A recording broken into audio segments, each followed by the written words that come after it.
Organizations that are for gender equality and women empowerment. The feminization of poverty describes a phenomenon in which women represent the disproportionate percentages of the world's poor.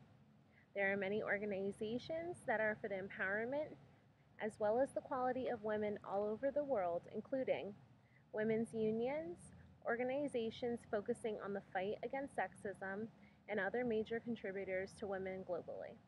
I will be explaining the major contributors to women empowerment.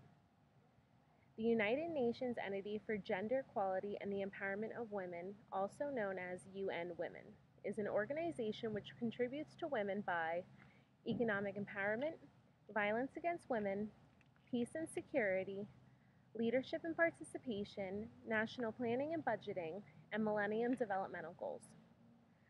Economic empowerment. This is when women lag far behind men in access to land, credit, and decent jobs. The multiple barriers that prevent women from seizing economic opportunities must be abolished. In more than 40 countries, for example, UN Women supports national and local initiatives to include gender perspectives in budgeting processes. UN Women also works to strengthen women's rights to land and inheritance, increases their access to credit and decent work, and empowers women migrant workers as well as home-based workers. The violence against women. This fundamental violation of women's rights remains widespread, affecting all countries. Women need strong laws backed by implementation and services for protection and prevention. The UN Trust Fund is a leading global grant-making mechanism exclusively dedicated to addressing violence against women. It supports effective initiatives that demonstrate the violence against women can be addressed, reduced, and with persistence, it can be eliminated. To date, the UN Trust Fund has delivered more than $86 million towards 351 initiatives in 128 countries and territories. Peace and security. There is international recognition that women bear the brunt of modern conflicts, which includes where rape is a weapon of war. Specific threats to women must be identified and stopped, and women must be at the center of peace talks and post-conflict reconstruction. Leadership and participation.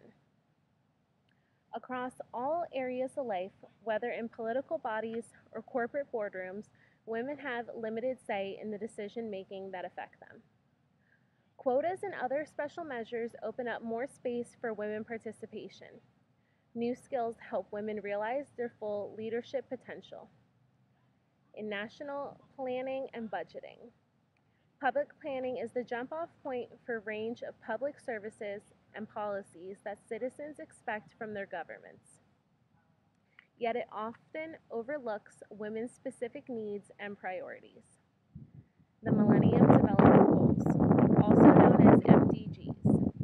MDGs provide a basic roadmap for development, gender equality, and third goal. But it's also important to achieving all 8 of the MDGs, from preventing the spread of HIV to sustaining environment in the face of climate change.